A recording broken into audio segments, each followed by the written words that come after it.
আপনি গুরুত্বপূর্ণ কথাটা আসলো, উনি যে ইমারতকে কোনোভাবেই ছাড়তে পারতেছেন না, আর ওনার অনুসারীরা ইমারতকে এখন মানে মরণপণ লড়াই করে হলেও ইমারত রাখতে হবে, এই লোভটা আসার কারণ বলে আপনি কি মনে করেন? কারণ আপনি তো অনেক কিছু দেখেছেন, 53-54 তাবলিগের মধ্যে সময় দেওয়া মানে বিরাট ব্যাপার। তো আপনার কি খেয়াল, এই লোভের কারণ কি? লোক তো একটা তো বৈদেশিক চক্রান্ত আছে, সাথে সাথে আমাদের সিলেটের একজন শাইখুল হাদিস সাহেব একসময় সিলেট মার্কাজের ইমাম ছিলেন, এখনো আছেন, একটা মাদ্রাসার মুহতমিম, ইমাম নয় অবশ্য। উনি বলছেন যে উনি মিডল ইস্টে সফর করছেন, ইসরায়েল এলাকায় পাইছেন, ইহুদি এলাকায় পাইছেন। এই সমস্ত ব্যাপারে মানুষ সন্দেহ করতেছে, এত টাকা টুকা, এগুলোর বহুত গোপন তথ্য আছে। আমার এক সাথী জুনায়েদ নাম, সে তার বিবি মস্তুরাতের সময় তার বাড়িতে, মস্তুরাতের পয়েন্ট আছে, তার বাড়িতে এতাতি 2-3 জন লোক গেছে, যাইয়া বলতেছে ভালো আছে নি, এই নি সেই নি, তো আপনি বিদেশে গেলে টাকা টুকার কোনো সমস্যা হবে না। বিবি কান পাতাইয়া ভিতর থেকে শুনতেছে বিদেশে গেলে টাকা টুকার সমস্যা হবে না, আমরা এটা ব্যবস্থা ইনশাল্লাহ করে দিতে পারবো, পরে দিয়ে দিবেন, ইত্যাদি ইত্যাদি। বিবি কথা শুনিয়ে বড় আকলমন্দ ছিল, স্বামীকে ডাকছে, আপনি ভিতরে আসেন। ভিতরে যাইয়া একটা ধোঁকা দিছে, এটা শরীয়তের দৃষ্টিতে তো আপনারা জায়েজ বলবেন। বলছে ওই বাড়িতে একজন লোক অসুস্থ, তাড়াতাড়ি দিতে হবে, কইয়া ওই বলিয়া স্বামীকে নিয়ে গেছে, আর ওরা শরীর দিতে টাকা নিয়ে বান্ডিল বাইর করছিল। আমার কাছে, আমি আমি কসম খাইয়া বলতেছি, আমার কাছে 2 জন সাথী, নাম বলতেছি না, আমার বাড়িতে হঠাৎ আসছে কয়েকজন, তা প্রথম দিকে আইসা সাহস করতে পারে নাই যে আপনি এতাতি হয়ে যান, এইরকম বুকের পাটা নাই তাদের। আমার কাছে আইসা বলতেছে আমি তো চা নাস্তা খাওয়াইছি, এতাতি তারা নাম করে এতাতি, বর্তমানে এই থানার মধ্যে নাম করে এতাতি। তো আমার কাছে বলছে যে ভালো আছি ভালো আছি এই সেই। আমি তো বলছি সাথে সাথে এখনই তুমি রুজু করো, আমার কাছে রুজু করো লিখিত ভাবে, আমি এটা ছাড়লাম। আপনারা একটু সুযোগ দেন, ঠিক আছে সুযোগ, তুমি যত অল্প সময়ের ভিতরে তুমি সুযোগ নিয়ে তুমি চলে আসো। বাইরে গিয়ে আমার কাছে টাকার বান্ডেল নিয়ে আসছি, আমার ঘরে নিয়ে আসছি, আমি টাকা ছুঁড়ে মারছি, তোমার এত সাহস হয়ে গেল আমার কাছে টাকা নিয়ে আসবে?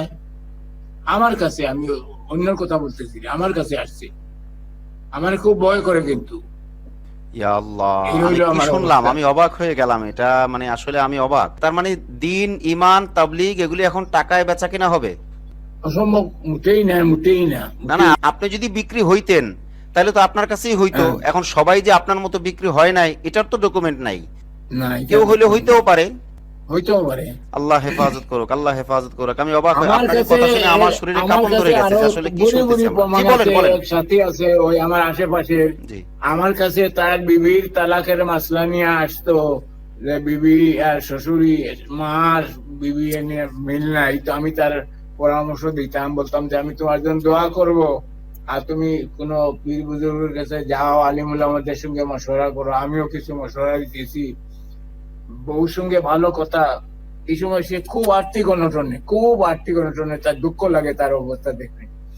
এখন হঠাৎ করে 2 দিন পরে বিবির তালাক দিয়ে দিছে, কইলে বিবির কোনো দোষ নাই, কিন্তু অথচ আইসা বলতেছে আমি তালাক দিয়ে দিছি।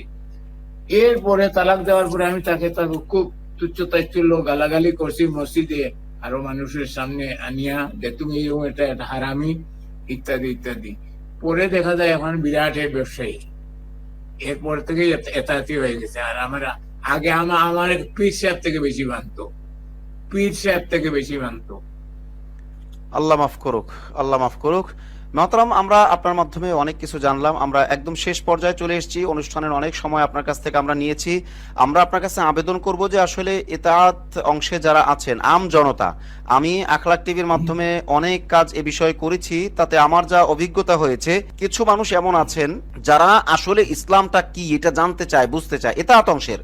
তো এদের জন্য মানে যারা এখনো ইতাআত অংশের মধ্যে আছে এবং হক জানতে চায়, হক বুঝতে চায়, এদেরকে আপনি কি পরামর্শ দিবেন বা কি আদেশ দিবেন যে তারা কোন লাইনে চললে তারা হক জানতে পারবে, বুঝতে পারবে, কোনটা হক কোনটা বাতিল এটা নির্ণয় করে তারা নিতে পারবে? এজন্য আপনি কি সবক দিবেন? সবক হয়তো হেকমতের সাথে, তাদের সঙ্গে মোহব্বতের সঙ্গে 1-2 জন করে তশকিল করে শুনছি এই টক শোতে আসছে, বিভিন্ন জায়গা থেকে কিছু ফিরত আসতেছে, জি কিছু ফিরত আসতেছে তাঁতিরা। জি তো এরকম সুযোগ পাইলে আমিও করব, আমি সাথীদেরকে বলবো যে তোমরা আমার সঙ্গে মিলিয়ে দাও। আমি এখন অসুস্থ না, আমি ডাক দিলে, আমি চিন্তা করছি একটা ডাক দিব আমার এলাকায়, ডাক দিলে অনেক এটা শত শত লোক আসবে, আমার ডাককে সাড়া দিবে। আমি পুরানা মানুষ, আমাকে মানুষে বহুত মহব্বত করে, আলহামদুলিল্লাহ ইজ্জত করে, তো কোনো অসুবিধা হবে না। জি দোয়া ইনশাআল্লাহ। করবেন আপনি যাতে এটা কার্যকরী হয়ে যায়, যে আমি করতে পারি। আল্লাহ আমার তৌফিক দেন। আমিন আমিন সুম্মা আমিন। জাযাকুমুল্লাহ। আপনার কাছ থেকে আমরা অনেক কিছু জানলাম, অনেক কিছু শুনলাম। পরবর্তীতে আমরা আপনাকে আবারও নিব, আপনার কাছ থেকে আবারও জানবো। যে কোনো প্রয়োজন আমরা আপনাকে ফোন করে ইনশাআল্লাহ আপনার কাছ থেকে আমরা তথ্য নিব। আমরা এ পর্যন্তই রাখতে জি। চাচ্ছি। আপনি আর কিছু বলতে চাচ্ছেন কিনা? শেষ করবো না, আমরা। আমি আর কিছু বলতে আমিন। জাযাকুমুল্লাহ জাযাকুমুল্লাহ। আল্লাহ ইয়াতিকাল আফিয়া, আল্লাহ ইয়াতিক বারাকা। আল্লাহ পাক আপনাকে উত্তম বারাকা দান করবেন ইনশাআল্লাহ। প্রিয় দর্শক, এতক্ষণ পর্যন্ত আমরা মুহতারাম জনাব হারুন রশিদ সাহেবের কাছ থেকে অনেক কথা শুনলাম, যিনি এই বয়সে এসে, আপনারা দেখতে পাচ্ছেন যে তিনি একজন বয়োবৃদ্ধ মানুষ। তিনি MA পাশ করেছেন ঢাকা বিশ্ববিদ্যালয় থেকে, যখন অনেক মানুষ লেখাপড়ার কথা কল্পনাও করেননি। এবং তিনি তাবলিগের এত প্রবীণ সাথী যে 53-54 বছর যাবত তিনি তাবলিগের সাথে জড়িত ছিলেন, এখনো আছেন, এবং আলমী শুরার সাথে জড়িত আছেন। এবং তিনি তার চোখে দেখা বেশ কিছু কথা তিনি আমাদেরকে উপহার দিলেন। আমরা হযরতের মাধ্যমে অনেক কথা জানতে পারলাম। আমরা আরো জানতে পারবো বিভিন্ন যন্ত্রের মাধ্যমে। আল্লাহ রাব্বুল আলামিন আমাদের সকলকে এক হয়ে চলার এবং হক দিন যেটা, সত্য দিন যেটা, সত্য যেটা, সেটা আমাদের সকলকে গ্রহণ করার তৌফিক দান করুন। আজ তাহলে এ পর্যন্তই। দেখা হচ্ছে পরবর্তী কোনো লাইভে অথবা পরবর্তী কোনো ভিডিও বার্তায় ইনশাআল্লাহ। আসসালামু আলাইকুম ওয়া রাহমাতুল্লাহি ওয়া বারাকাতুহু।